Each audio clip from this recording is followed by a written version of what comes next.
대한민국의 어느 시골 마을에 한 오래된 학교가 있었습니다. 이 학교는 한때 지역에서 유명한 명문 학교였지만 시간이 흐르면서 도시로 떠나는 사람들이 많아지자 점차 폐교해 길을 걷게 되었죠.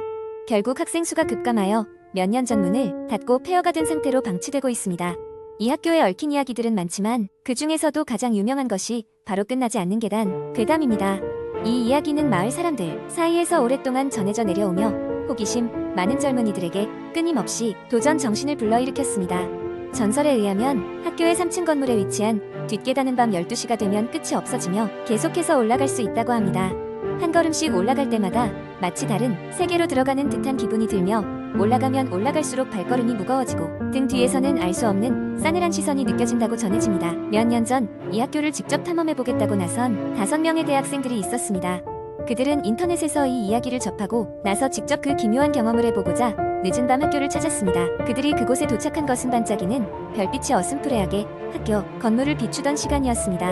학생들 중 한 명인 지수는 무서운 이야기를 좋아하는 쾌활한 성격의 소유자였습니다. 그녀는 다른 친구들을 이끌며 우리 대담하게 다 같이 가보자 라고 외쳤습니다. 나머지 4명은 약간의 두려움이 있었지만 지수의 기세에 눌려 모두 함께 뒷계단으로 발걸음을 옮겼습니다. 첫 번째 계단을 밟았을 때는 아무런 이상이 없었습니다. 오히려 허탕치고 돌아갈 수도 있겠다는 생각이 들 정도였죠. 그러나 점차 위로 올라갈수록 계단에는 불빛이 스며들지 않는 어두운 그림자가 점차 늘어났습니다.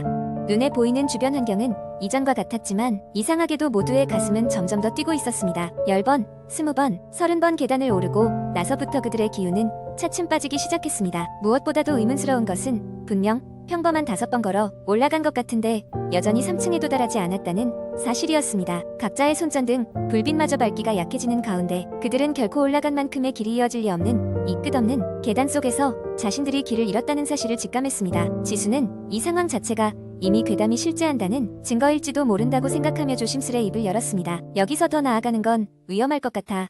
돌아가는 게 낫겠어. 그러나 계단은 올라갈 때와 마찬가지로 내려가는 것도 쉽지 않았습니다. 내려가면 내려갈수록 계단의 끝은 닿지 않았고 길이 감겨드는 듯한 기시감과 함께 그들은 점점 더 지쳐갔습니다. 공포는 피곤함과 겹쳐져 이성을 마비시켜갔고 누구도 나서서 대안을 제시할 수 없었습니다. 결국 그들은 계단 한복판에 앉아 앞으로 어떻게 할지 토론하기 시작했습니다. 그들이 가진 것은 약간의 간식거리와 물이 전부였고 밖으로 나갈 수 있을 때까지 버틸 체력이 있을지 확신할 수 없었습니다. 시간이 흐르면서 서로의 얼굴에 드리워진 그림자가 길어지는 건 그들의 불안을 더욱 악화시켰습니다. 겨우 잠깐의 휴식을 취하고 있던 그들 사이에 멀리서 나직한 발소리와 함께 묘한 소리가 들려왔습니다. 마치 누군가가 계단을 오르락내리락 하며 중얼거리는 소리 같기도 했고 바람소리에 실려온 것 같기도 했습니다. 그 소리는 이내 점점 더 가까워졌고 누구도 그 발걸음의 주인이 누군지 알지 못했지만 멈출 수 없었습니다. 이윽고 불길함을 견디지 못한 지수는 문득 발걸음을 멈추고 다시 걷기를 선택했습니다. 이번에도 멈추지 않는 전진이 일방적으로 이어졌습니다. 그때였습니다. 눈앞에 이제껏 보지 못했던 문 하나가 보이기 시작했죠. 힘겹게 그곳에 도달했을 무렵 그들은 그 문이 꼭대기로 향하는 출구가 되기를 빌었습니다. 문을 열고 들어간 공간은 차갑고 습기 찬 공기로 가득했으며 숨을 쉴 때마다 불쾌한 냄새가 코끝을 찔렀습니다. 마치 낡고 오래된 생물들이 썩어가는 듯한 냄새였습니다.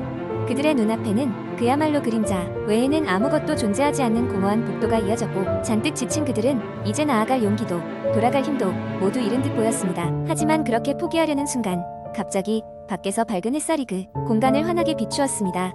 그들 모두는 저도 모르게 서둘러 빛나는 방향으로 발걸음을 돌렸고 마침내 포기하지 않고 계속 나아간 끝에 그늘진 학교 잔디밭 위로 돌아올 수 있었습니다. 그들이 겪었던 기묘한 계단은 이미 사라지고 없었고 아침의 상쾌한 공기가 그들을 감싸주고 있었습니다. 이 경험 이후 그들은 다시는 그 학교 주변에 가고 싶지 않다는 결론을 내렸지만 그 미스터리한 계단은 여전히 잊히지 않고 공포와 함께 그들의 마음 속에 도사리고 있었으니 그것이야말로 실제보다 더 무서운 괴담이 되어버린 셈이었습니다. 시간이 흐른 지금도 그 학교와 계단에 대한 이야기는 마을 사람들 사이에서 전해오고 있습니다. 과연 그들이 괴담을 만들어낸 것인지 아니면 그곳에서 진정한 불가사의를 경험한 것인지는 오직 그들만이 알고 있겠지요. 두 번째 이야기, 고등학생 시절 나는 한적한 시골 마을에 살았다. 이 마을은 오래된 전통과 신비로운 이야기들이 많이 전해지는 곳이었다. 친구들과 함께 학교에서 돌아오는 길에는 항상 낡고 폐기된 옛 호텔이 있었는데 우리는 그곳을 지나치면서도 항상 뭔가 섬뜩한 기분을 느꼈다. 호텔은 몇십 년 전에 지어졌지만 소문에 의하면 완공되지도 않은 채로 운영을 멈춘 뒤 방치되어 있었다고 했다. 여름방학 어느 날 친구들과 나는 용기를 내어 그 호텔을 탐험해보기로 했다. 어두운 저녁 우리는 플래시라이트와 각자의 스마트폰을 챙겨 폐호텔로 향했다. 호텔에 도착하니 마치 누군가가 우리를 지켜보고 있는 듯한 기분이 들었다. 바람이 윙윙거리는 소리에 민감해진 우리는 누군가의 숨소리라도 들릴까 귀를 기울이며 조심스럽게 안으로 들어갔다. 입구에 들어서자마자 오래된 먼지와 곰팡이 냄새가 코를 찔렀다. 호텔 로비는 폐허처럼 변해 있었고 이곳저곳에는 부서진 가구와 알 수 없는 흔적들이 남아 있었다. 우리는 마음속 깊이 두려움을 느끼면서도 호기심을 참지 못하고 내부를 탐험하기 시작했다. 몇 층을 더 올라갔을 즈음 우리는 복도 끝에서 희미한 불빛이 새어나오는 것을 보았다. 처음에는 누군가 우리처럼 이곳을 탐험하러 온 게 아닐까 하는 생각에 안심했지만 가까이 다가갈수록 그 불빛이 점점 더 이상하고 섬뜩하게 보였다. 정막 속에서 우리는 속삭이는 소리를 들었고 그것이 점점 더 크게 들려오기 시작했다. 불빛이 새어나오는 방에 도착했을 때 우리는 숨을 멈추고 문틈으로 안을 엿보았다. 방 안에는 희미한 촛불을 중심으로 몇 개의 의자들이 원형으로 놓여 있었다. 의자에는 아무도 없었지만 촛불 주위로는 알 수 없는 문양이 그려져 있었다. 그 순간 방 안에서 한기가 느껴졌고 갑자기 촛불이 꺼지면서 방은 완전히 어둠에 휩싸였다. 우리는 충격에 빠져 뒤로 물러났고 복도 끝에서 갑작스레 강한 발소리가 들려왔다. 다급하게 뒤를 돌아보니 우리는 아무도 없었다. 하지만 그 발소리는 점점 우리에게 다가오는 듯했다. 겁에 질려 그대로 도망치기 시작했다. 숨이 턱까지 차올라 거의 넘어질 뻔했지만 우리는 필사의 힘을 다해 호텔을 빠져나왔다. 밖으로 나오자 달빛 아래에서 우리는 서로의 창백한 얼굴을 바라보았다. 그날 이후 우리는 그 호텔 근처조차 다시 가본 적이 없다. 마을 어른들에게 그 이야기를 전했을 때 그들은 오래전 이 마을에서 무언가 불길한 일이 있었다는 것만 속삭일 뿐 자세한 내막에 대해 입을 닫았다. 이 마을 사람들은 아직도 그 호텔에 무언가가 살고 있다고 믿고 있다. 그리고 지금도 종종 바람이 부는 밤이면 나는 마치 그날의 발소리가 다시 들려오는 듯한 착각에 사로잡힌다. 세 번째 이야기. 어느 늦은 여름밤 서울 외곽에 위치한 한 작은 마을. 그곳에는 오래된 사람들이 버리고 간 집이 하나 있었다. 그 집은 오랜 시간 동안 아무도 가까이 가지 않았고 모두가 그곳을 피했다. 사람들은 그 집을 귀신의 집이라고 불렀다. 젊은 시절에 장난기 많은 아이들조차도 그 집 근처에 갔다가 기묘한 소리와 싸한 기운에 도망치기 일쑤였다. 그런데 그 집에 한 가지 소문이 돌았다. 소문에 따르면 그 집에 들어가면 미래에 일어날 무시무시한 일을 미리 볼 수 있다는 것이었다. 그런 이야기는 호기심 많은 사람들에게 큰 매력을 불러일으켰고 그중 한 명이 바로 대학생 소민이었다. 소민은 귀신 이야기를 믿지 않았고 그저 친구들과 내기 삼아 그 집에 들어가기로 결심했다. 밤 11시가 되자마자 소민은 후레쉬와 핸드폰만 들고 그 집을 향해 걸어갔다. 친구들은 멀리서 그 모습을 지켜보고 있었다.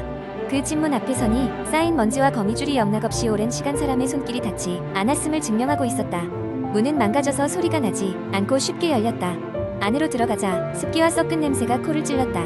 마음을 가다듬고 더 안으로 들어갔다. 그의 발밑에서 나무가 삐걱이는 소리가 났고 벽지는 갈라져 아래로 떨어져 내리고 있었다. 소민은 조금씩 두렵기 시작했지만 마음을 가다듬고 끝까지 가보기로 했다. 도중에 그는 벽에 걸린 낡은 거울을 발견했다. 거울은 깨져 있었고 그 파편 사이로 희미한 형체들이 보였다. 그런데 갑자기 그 파편들이 흔들리기 시작하더니 동시에 모든 파편이 조각 맞추듯 하나로 이어져 있었다. 그 순간 거울 속에서는 지금의 소민이 아닌 또 다른 소민이 나타났다. 그 소민은 잔뜩 겁에 질린 얼굴로 다가오고 있었다. 갑작스러운 변화에 깜짝 놀란 소민은 한 발짝 뒤로 물러섰다. 그리고 그때 거울 속 소민이 입을 열었다. 내가 지금 이 일을 멈추지 않으면 내 미래는 끝날 거야. 그 목소리는 낡고 희미하게 스쳐가는 바람소리 같았다. 소민은 그 말의 의미를 이해할 수 없었지만 자신의 주변을 둘러싼 공기마저도 얼어붙는 것 같은 기분을 느꼈다. 그 길로 소민은 그 집을 빠져나와 친구들이 있는 곳으로 달려갔다. 놀란 친구들은 소민을 붙들고 물어봤지만 그는 그저 나중에 말해줄게 라는 말만 남겼다. 그 후로 소민은 이전보다 침울해졌고 항상 무언가에 쫓기는 듯한 불안감을 느끼며 생활했다. 거울 속에서 들었던 말이 머릿속을 맴돌았고 그것의 의미를 모르기 때문에 더 불안해졌다. 어느 날 밤 소민은 다시 그 집으로 향했다. 뭐가 되었든 거울 속의 자신이 말했던 그 경고의 의미를 알아야겠다고 결심했기 때문이었다. 그때와 똑같이 집 안에 들어가 거울 앞에 서왔다. 거울 속에는 아무런 형체도 보이지 않았고 그때 갑자기 강한 바람이 불어오더니 집 안에 시든 장미꽃이 흩날리며 소용돌이 치듯 회전했다. 소민은 두려움을 느꼈지만 이번에는 피하지 않고 거울에 손을 뻗어 그 현실의 경계를 넘으려 했다. 그 순간 그녀는 거울의 유리 조각이 몸을 관통하는 기분이 들었고 그러면서 그녀 앞에 펼쳐진 미래의 풍경은 그녀를 전율케 했다. 그곳에는 자신의 가족과 친구들이 차가운 바닥에 누워 있었고 자신은 그들의 주변에 홀로 서 있었다. 그리고 그 장면은 붉은 피로 물들어 있었다. 그 예측은 너무나도 선명했고 끔찍했다.